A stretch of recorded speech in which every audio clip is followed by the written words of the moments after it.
નમસ્કાર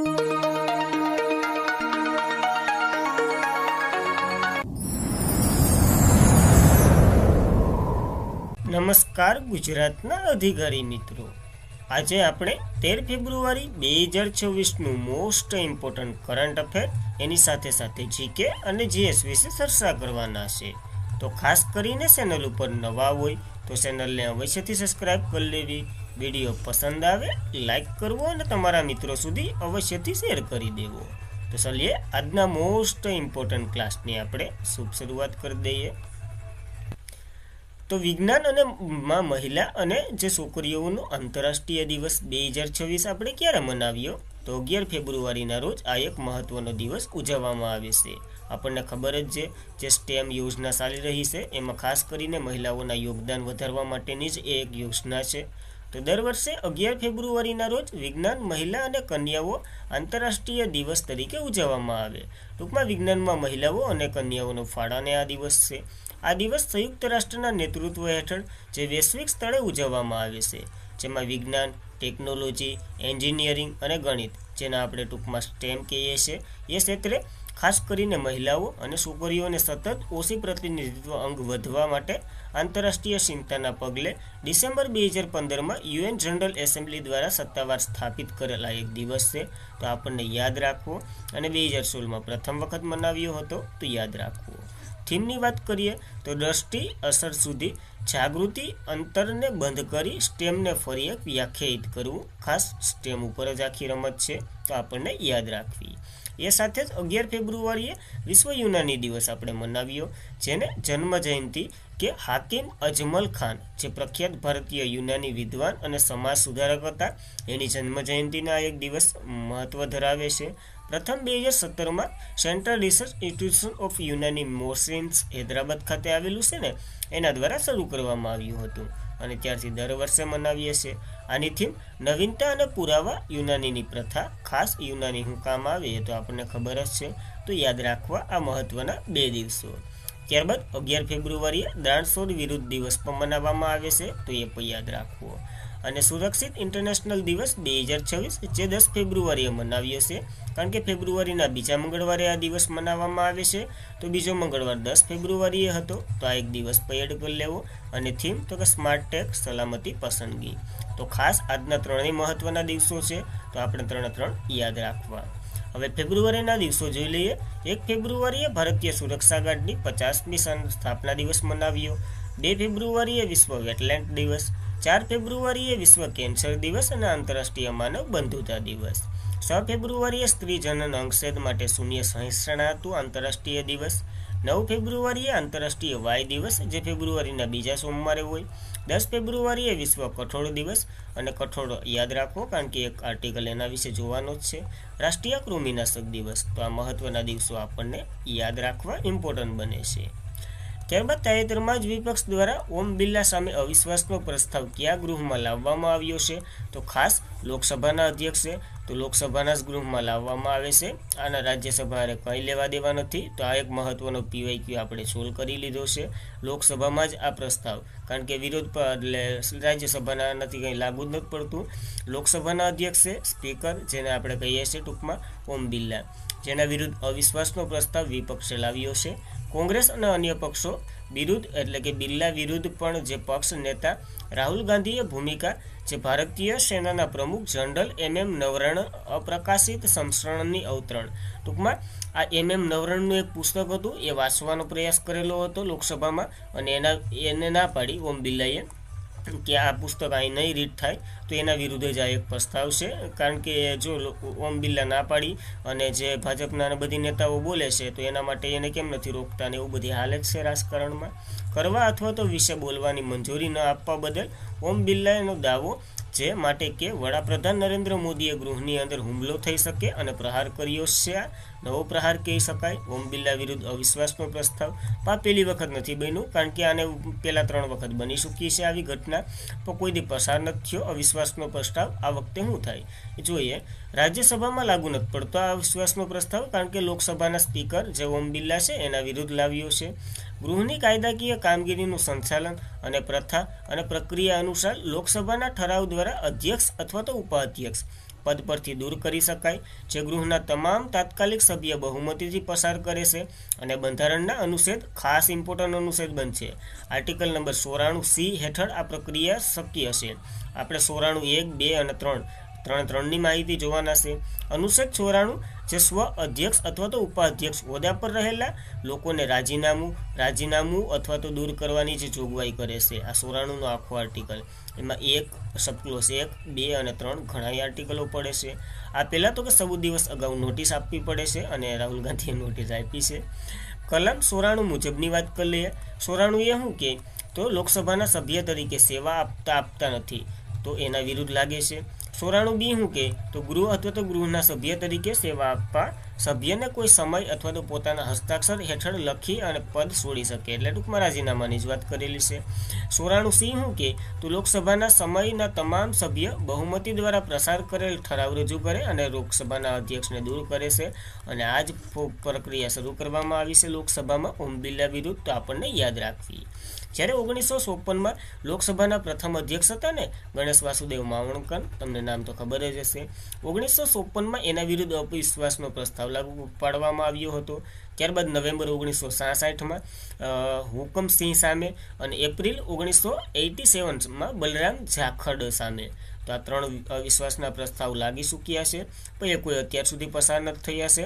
અને 99% ઓમ બિરલાનો નહીં થાય એવું દેખાય, પણ હવે જોઈએ સત્તા હાલ તે ભરી જાય તો એના તો કંઈ સવાલ જ નથી.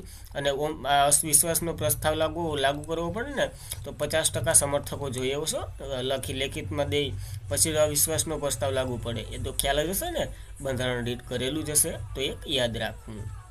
ત્યારબાદ આ પણ ઇમ્પોર્ટન્ટ પ્રશ્ન છે. ભારતે બ્રિક્સ શેરપાની પ્રથમ બેઠક કયા શહેર ખાતે યોજી છે? તો નવી દિલ્હીમાં શરૂ કરી છે. ઘણા પ્રતિનિધિત્વોએ ભાગ લીધો હતો અને આ ખાસ કરીને એક નિયુક્તિ થઈ છે, એ આપણા માટે ઇમ્પોર્ટન્ટ છે. ભારતના અધ્યક્ષ બ્રિક્સ શેરપા પ્રથમ બેઠક 9થી 10 ફેબ્રુઆરી 2026 દરમિયાન નવી દિલ્હીમાં યોજાઈ રહી છે. આ બેઠકની અધ્યક્ષતા ભારતના બ્રિક્સ શેરપા સચિવ આર્થિક સંબંધોના જે છે સુધારક દલાલ એને કરી છે. ટૂંકમાં એને શેરપા તરીકે નિયુક્ત કરવામાં આવ્યા છે.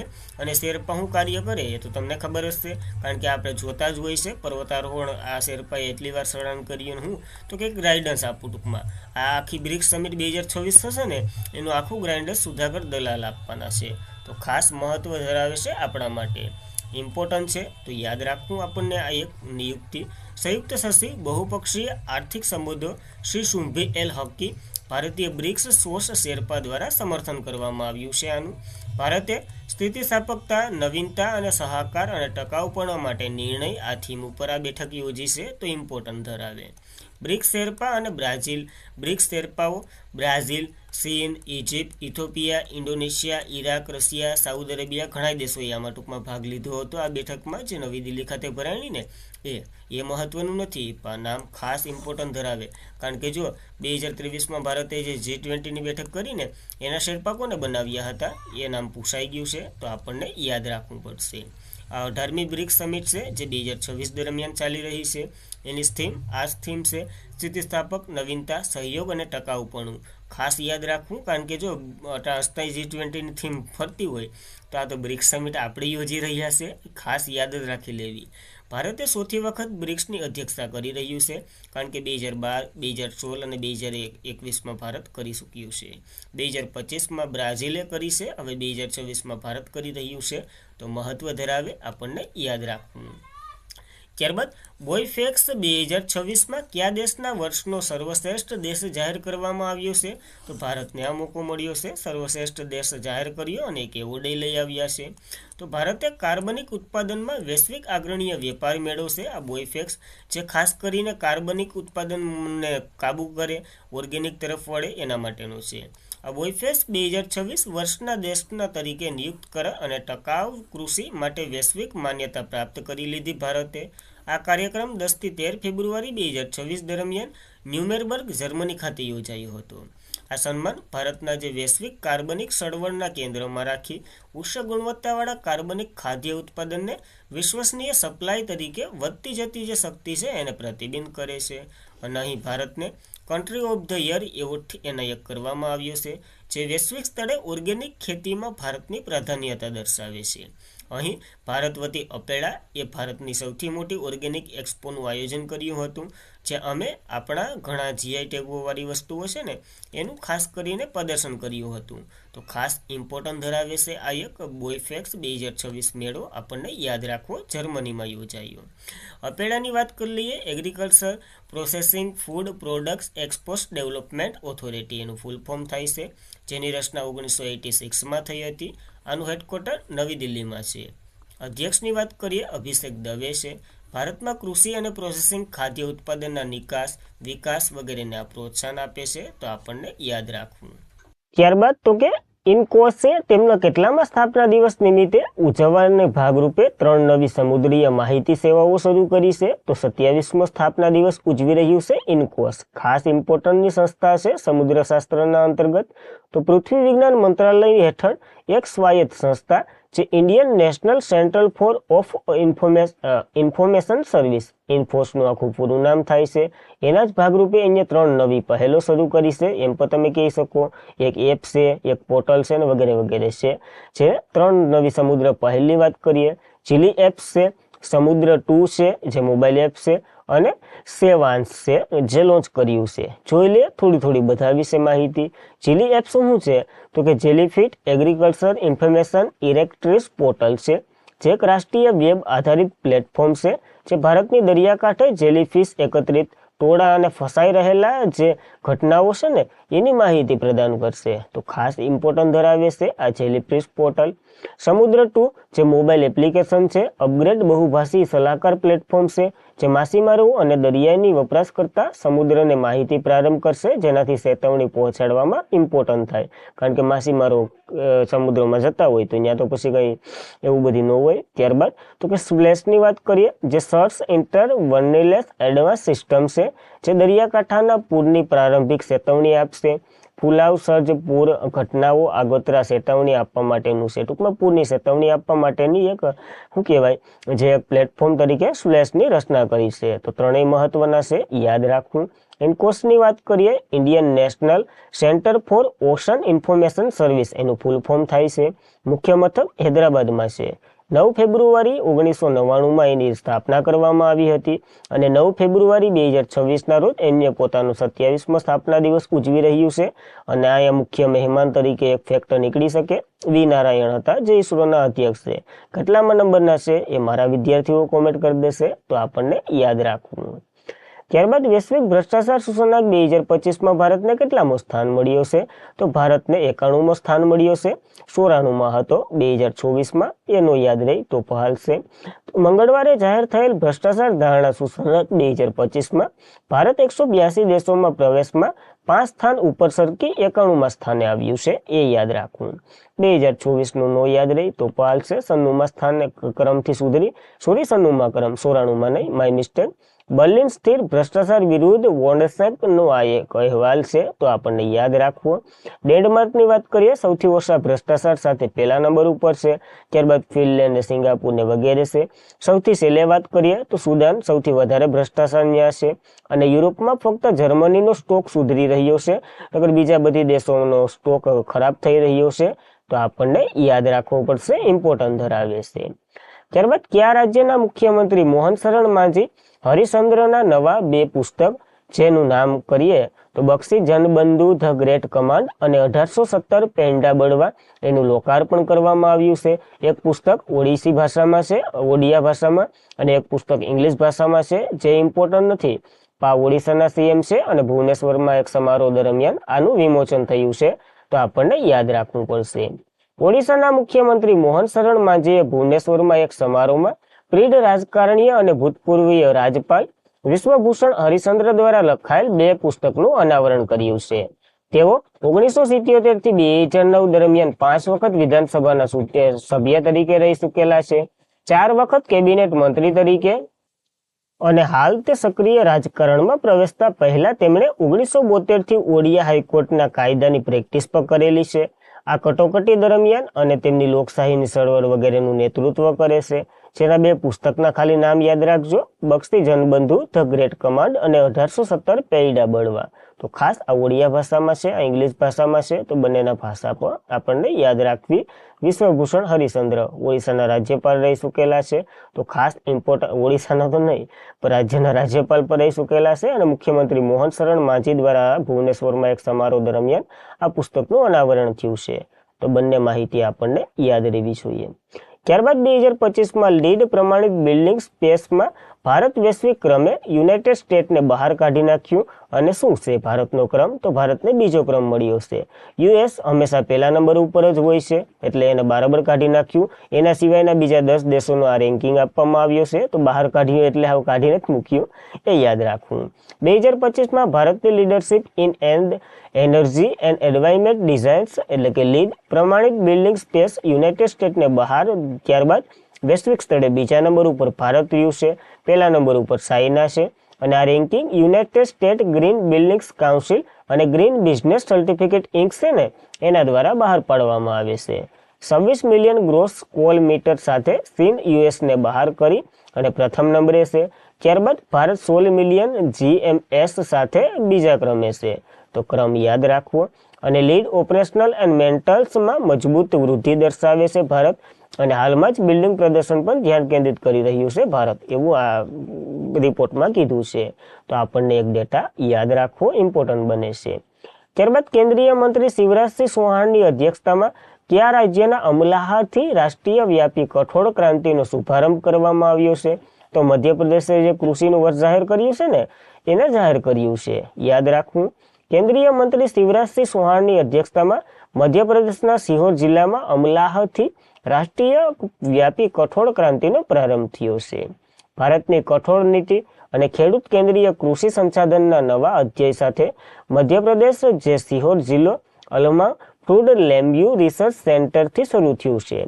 કેન્દ્રીય કૃષિ અને ખેડૂત કલ્યાણ ગ્રામીણ વિકાસ મંત્રી શિવરાજસિંહ ચૌહાણની અધ્યક્ષતામાં આ ક્રાંતિનો શુભારંભ થયો છે, તો યાદ રાખવું. આનાથી શું થાય? તો વિદેશી કઠોળ પર નિર્ભરતા દૂર થશે. 2030-31 સુધી દેશની કઠોળમાં નિકાસની બળવા એટલે કે વધારો થશે. ખેડૂતોની આવક વધશે અને બિયારણથી બજારની સલાહ પૂરી પાડવામાં આવશે, તો યાદ રાખવું. અને મધ્યપ્રદેશે 2026ને ખેડૂત કલ્યાણ વર્ષ તરીકે જાહેર કર્યું હતું, જે આપણને યાદ રાખવું. ત્યારબાદ પારદર્શકતા અને સેવા વિતરણ સુધારવા માટે કયા મંત્રાલયે સત્યા પોર્ટલ શરૂ કર્યું છે? સત્ય કહો બંને એક જ છે. મેટી મંત્રાલયે આ પોર્ટલ શરૂ કર્યું છે, જેના મંત્રી પિયુષ ગોયલ છે, યાદ રાખવા. વાણિજ્ય અને ઉદ્યોગ ઇલેક્ટ્રોનિક માહિતી ટેકનોલોજી રાજ્યમંત્રી દ્વારા આને શરૂ કરવામાં આવ્યું છે. જીતેન્દ્ર પ્રસાદ માનકીય પરિમાણ અને ગુણવત્તા પ્રમાણપત્ર લેબના ઓટોમોબાઈલ પોર્ટલ સત્યનું ઉદ્ઘાટન થયું છે. આ સત્ય ઇલેક્ટ્રોનિક અને માહિતી ટેકનોલોજી મંત્રાલય હેઠળ પારદર્શકતા અને સેવાના વિતરણના સુધારાનું એક ડિજિટલ પહેલ છે. આ પોર્ટલ બધી જ STQC પ્રમાણપત્ર સેવાઓ એક જ વપરાશકર્તાઓ અને મૈત્રીપૂર્વક ડિજિટલ પ્લેટફોર્મમાં લાવવાનું આ ધરાવે છે. ટૂંકમાં STQC દ્વારા જેટલી બધી સેવાઓ ચાલી હોય ને એ આ એક પોર્ટલ અંતર્ગત બધી ભેરી થઈ જાય, જેમ કે નાગરિક, ઉદ્યોગ, સ્ટાર્ટઅપ, સૂક્ષ્મ વગેરે વગેરે વગેરે છે. તો એક વખત રીડ કરી લેવું.